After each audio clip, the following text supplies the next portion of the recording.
So welcome everyone to this sprint demo for sprint 2022-48. It's the last sprint of this year, and as usual, we will have a brief walkthrough of the things we did in this sprint and then have some demos. So in this sprint, we have made improvements in the TC editor context menu so that we now have the standard context menu available for text fields. It has some useful commands that some of them were possible to use with keyboard shortcuts before, but now the entire standard context menu is available. And as a consequence of this, the specific TC menu we have in the TC editor, for example, that contains the delete value property, now has to be obtained by right-clicking on the text field label instead for text properties. We also improved the navigation for inherited composite states, and we did this by adding a preference so that the user doesn't need to be prompted each time he double clicks on such a state, because sometimes you just want to navigate around in a model and then that dialog can be a bit irritating. So now there is a remember my decision checkbox and a corresponding preference. We also continued with the work that we showed in last sprint demo about this session file support, and now we have used that feature for automating the restoration of modeling editors when restarting Eclipse. So now this works in a similar way to how Eclipse restores other editors. We also spent quite a lot of time on improving the inheritance rearrangement dialog. This has to do with the scenario where the user either adds, deletes, or redirects generalization relationships. Such operations can cause many references to become unbound.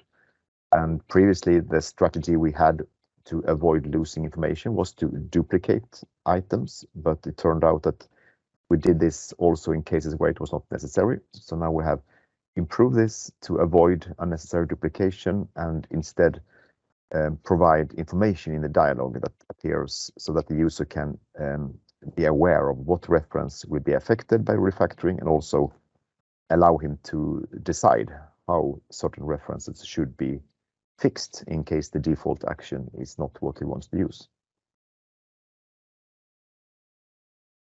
We also continued our effort to modernize our target configurations. So in this sprint, we have uplifted MinGUI target configuration from version 8.1 to 12.2, which is now the latest version of MinGUI available. And this is good for many reasons. One benefit we have is that we actually detected a memory leak thanks to this new compiler. It has some new nice checks that could analyze the code and find a problem that we fixed in this sprint too.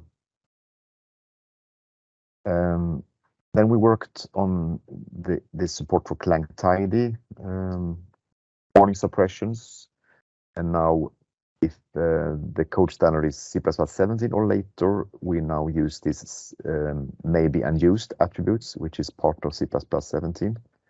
Previously, we used this no-lint comment, and that is still used if you have a lower code standard.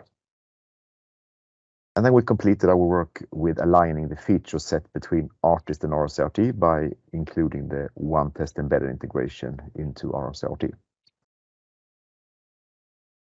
So looking at then what we will deliver an update of 11.2 that you will use, of course, with Eclipse 2021-06.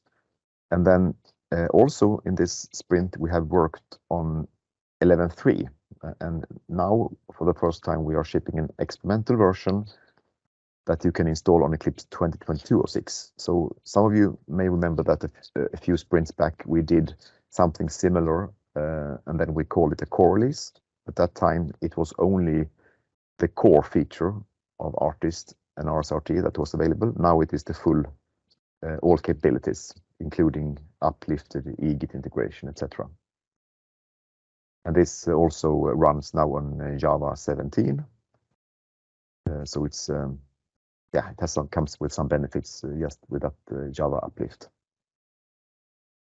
And there were no changes in the older versions, so those versions are still the same as before. So looking at experimental features, we have still the text-to-state machines, and we have then this new 11.3 version that is experimental, but actually next release that will come in January will actually be the GA version of 11.3. So until then, we are very thankful for all feedback you will give us on this 11.3 version.